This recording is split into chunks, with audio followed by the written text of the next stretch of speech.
before we officially start the business. Secretary Shaw. Regents Lund, Brown, Crane, Militania. Here. Gould, Howard. Here. Island. Here. Johnson, Kiefer. Here. Lansing. Here. Lozano, Margaritian, Marcus, Morales. Here. Newsom, Tatis. Here. Falcioni, Perez. Here. Bonnery. Here. Frederick. Here. Schilling. Torlington. Varner. Here. Wachter. Here. Yudof. Settle. I'm also going to call the non-voting members at the table, just so we know who's present. Mendelssohn. Rubenstein. Stein. Here. Faculty Representative Anderson. Here. Powell. Staff Advisor Herbert.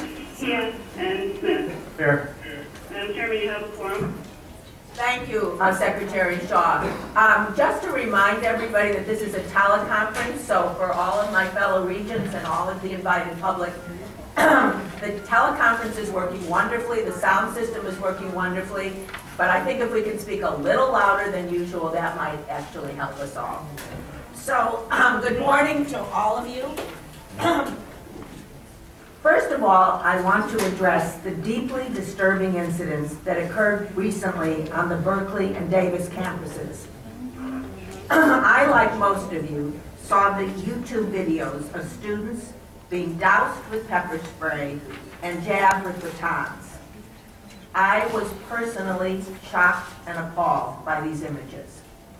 President Yudof took immediate action and convened all 10 chancellors to begin to develop system-wide procedures for interaction with students participating in peaceful protests.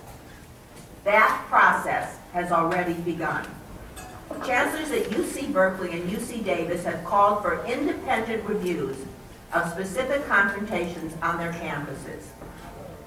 In addition, both officers involved in the pepper spray incident at Davis, as well as the UC Davis police chief, have been placed on administrative leave.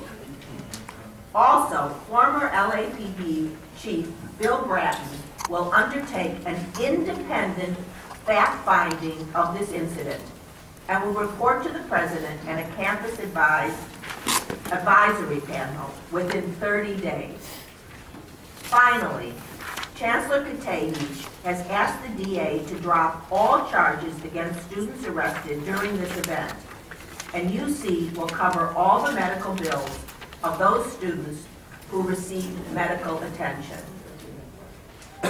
We cannot change the past, but we can change the way we act in the future. We Regents share the passion and conviction of our students. We share your passion for the University of California, and we want all of you to know that we fully and unequivocally support your right to protest peacefully. Because of this, I want to reiterate that we postponed our Regents meeting in order to ensure the safety of students, as well as members of the public who may have turned out to express their views. Our law enforcement officials informed me that they had credible information that there was a real danger of significant violence and vandalism. Again, not from our students, but from outside sources. And because of that, they strongly recommended that we postpone the meeting. Today we are meeting at 4 sites, and we are connected, as you can see, by teleconference. We believe that this will give students and members of the UC community even greater opportunity for their voices to be heard. We will also be expanding our public comment period to at least 1 hour so that we can hear from as many of you as possible. You may be surprised to know that many of us who serve as regents were student activists during our college years. Some of us were also activists during the civil rights movement, the women's movement, the stem cell movement, and many, many other causes. Let me make it clear, none of us want to raise tuition. And let me be clear that there is no tuition increase being voted on today, nor was it ever our intention to consider such an increase now. We truly want to preserve quality and access, and we strongly believe that the state should step up to make our great university affordable to all Californians. That is why my fellow Regents and I are so proud to serve on this board. And we serve on this board without any compensation. We believe that peaceful, constructive dialogue among students, faculty, staff, and the Regents is crucial for the future of UC. We must all find a way to work together during these incredibly difficult times. And with that said, now I'll turn the floor over to President Yudof. President Yudof. Thank you, Chair Lansing. We've expanded the public comment period so that others have the opportunity to speak about their concerns. But first, I wanted to restate an important point. UC students and the UC administration are on the same page with respect to peaceful demonstrations and to First Amendment rights. I intend to do everything in my power as president of this university to protect the rights of our students, faculty, and staff to engage in nonviolent protest. I've said many times that free speech is part of the DNA of this university, and nonviolent protest has long been central to the history of this university. As a result, as I announced last week, I've asked former LA Police Chief William Bratton to undertake an independent fact-finding of the pepper spray incident at UC Davis. The fact-finding will be thorough, rapid, and subject to scrutiny. Chief Bratton will report the results back to me within 30 days. His report will be presented to Chancellor Kategi and to a task force, a critically important task force composed primarily of UC Davis students, faculty, staff, and community members. The task force will carefully review Chief Bratton's fact-finding report. They will then make recommendations to me and to Chancellor Kategi on steps that should be taken to ensure the safety of peaceful protesters on that campus. I have also directed UC General Counsel Charles Robinson and UC Berkeley School of Law Dean Christopher Edley to lead a system-wide examination of police protocols and policies as they apply to protests at all 10 UC campuses. This review is expected to result in recommended best practices for policing protests at our university. Now there's important work to be done at this meeting today. We must send an expenditure-only budget to Sacramento as soon as possible. The governor's staff is putting together his budget proposal, and they must know what UC needs in order to do so. We are asking Sacramento to increase our state funding from the current $2.3 billion to about $2.7 billion. And this is critically important. That $2.7 billion is roughly $500 million less, $500 million less than their state's funding at its high point of a few years ago of $3.2 billion.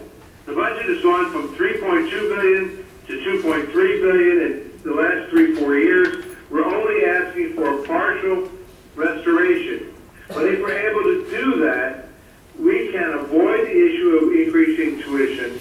We can begin the process of moving the university forward and hiring more professors and smaller classes.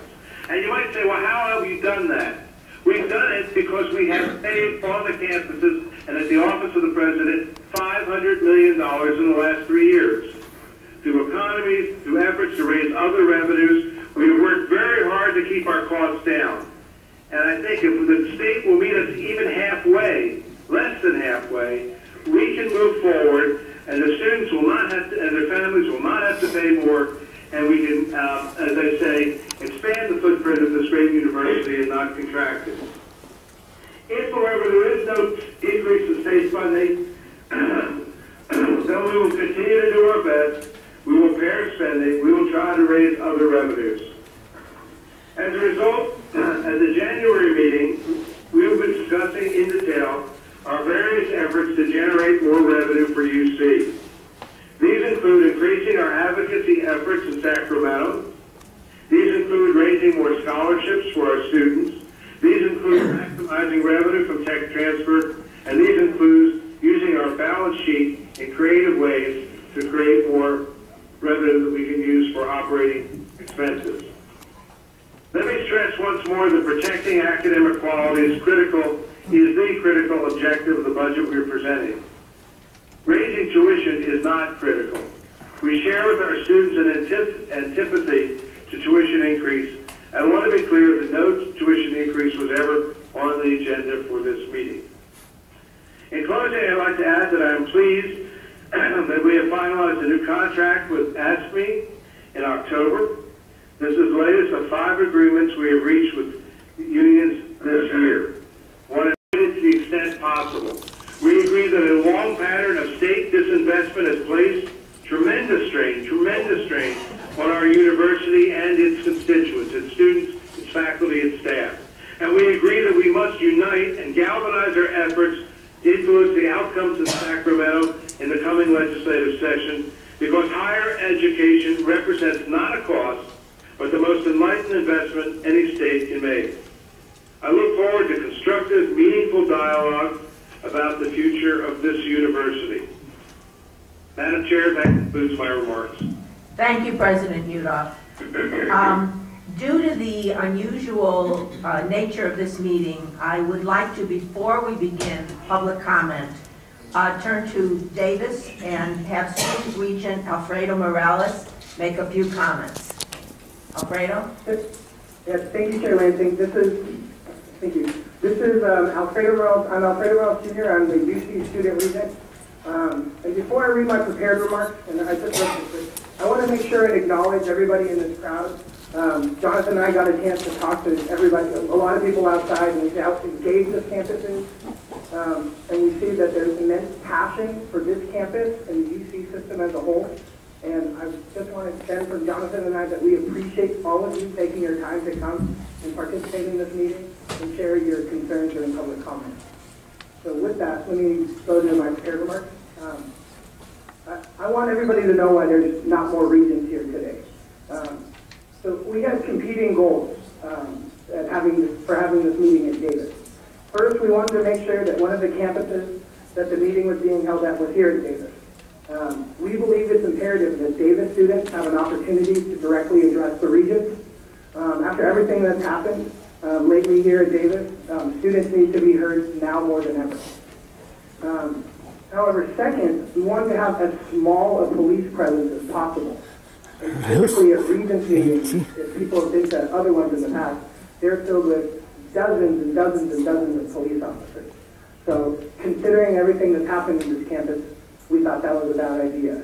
So President Adam Songsavat, Vice Chancellor Fred Wood, Chancellor Katady, UC Office of the President, and Jonathan and I, Jonathan, the Student Regent Designee, and I came up with this plan of having Jonathan, myself, and now Speaker Pettis, of course, to exclusively at this meeting so we can have the smallest police presence possible. However, the other Regents can hear you, and Jonathan and I encourage you to share your personal stories about how recent events have affected you. Jonathan and I also want to make sure that you know that we are here in solidarity with you. We were both horrified at what happened at Davis on November 18th and Berkeley on November 9th, and are anxious for justice to be served in both cases, and moreover for new policies to be implemented to prevent similar events from happening in the future. And I mean this with all sincerity. A very close friend of mine, Logan Harris, was one of the student protesters who was hit with a baton at Berkeley on November 9th. I've seen the bruise with my own eyes. I've heard her describe the pain in her wrist. And Jonathan was at Sproul that day. I think 2 people back from the students who were assaulted. So please realize that Jonathan and I are here with you in these recent events that affected us personally. So I was here also at Davis last Monday and was absolutely moved by the passion of the thousands of students, alumni, and community members that were here to show their support for the student protesters who were pepper sprayed. We also hope that the reason students are protesting, have been protesting, aren't overlooked. Students are demanding some new progressive taxes in Proposition 13 reform, and so we can have a restoration of full state funding to the University of California. Jonathan and I both support these policy changes and are in funding our university fully. So the cuts must stop. This generation and future generations of students deserve the same opportunities that previous generations have had. So finally, I really believe that the world is with students now. However, we will lose this support if we don't keep our commitment to peaceful protest. Thus, we must maintain the moral high ground and show UC administration, UC police departments, and the world that students will set the example on how to speak our minds and make our voices heard in Police response to a peaceful, passive demonstration of students. We all talked about the fact that we value the right of students to express themselves, and we value the First Amendment.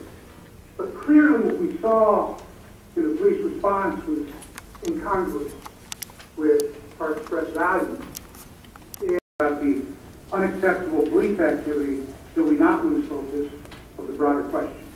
And that's the fact that as we have struggled with the worst economic crisis since the Great Depression, the collective decisions we've made as a state have taken us in a path that really has turned us in the wrong direction. And I, for one, as a legislative leader, have had to vote for budgetary actions that I never thought I'd have to do. Budgetary actions I fought. With the previous governor, I fought for over 100 days to make sure that our budget